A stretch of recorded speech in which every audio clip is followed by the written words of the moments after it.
Oi, pessoal. Tem um número bem redondo e que assusta um pouco, que está no centro de um debate gigante na economia brasileira hoje: 100%.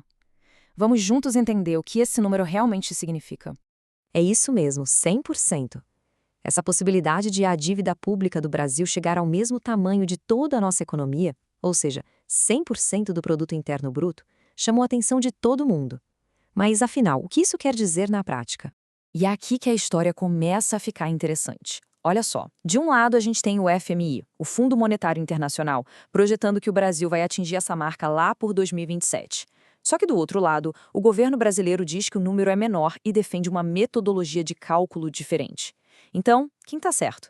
A resposta, na verdade, é bem mais complexa do que parece. Para a gente conseguir desembolar tudo isso, nosso roteiro vai ser o seguinte: primeiro, entender a diferença entre dívida bruta e líquida. Depois, a gente vai ver se 100% é sempre um sinal de crise. Aí, vamos mergulhar no contexto específico do Brasil, ver o impacto real no dia a dia e, por fim, qual é a discussão que realmente importa ter. Bom, então vamos lá para o primeiro ponto. Toda essa diferença nos números acontece por causa da metodologia. Não é que alguém esteja errando a conta, mas sim que existem duas formas diferentes de olhar para a mesma situação. A dívida bruta, que é a que o FMI usa, é bem direto ao ponto. Ela basicamente soma tudo que o governo deve, sem tirar nada. É a foto completa do tamanho da obrigação total. Simples assim. Agora, a dívida líquida, que o governo brasileiro gosta mais de usar, faz um ajuste. Ela pega aquela dívida total e desconta o que o governo tem de ativos, como as reservas internacionais em dólar, por exemplo. É por isso que o resultado final dela é sempre um número menor. Essa tabela aqui resume bem a diferença. A dívida bruta mostra o compromisso total, sem rodeios. Já a líquida mostra uma posição que a gente pode chamar de ajustada. Mas aqui tem um detalhe importante. Usar esses ativos, como as reservas, para pagar a dívida não é uma operação simples, sabe? Isso teria outras consequências para a economia. E aqui está o ponto central. Para o resto do mundo, para os investidores internacionais e para as agências de risco que dão a nota do Brasil, a dívida que vale mesmo é a bruta. É ela que serve de termômetro para comparar o risco fiscal do nosso país com o de outros. E isso nos leva àquela pergunta de US$ 1 milhão. Chegar em 100% de dívida em relação ao PIB é assim o fim do mundo? A resposta pode surpreender um pouco. Então, a questão que fica é essa. Será que esse número, 100%, é um gatilho automático para uma crise sem escapatória?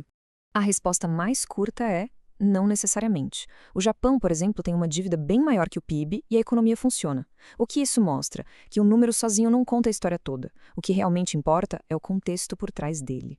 E aí que a gente volta para a nossa realidade. Porque no contexto da economia brasileira, esse número de 100% se torna, sim, uma preocupação bem real.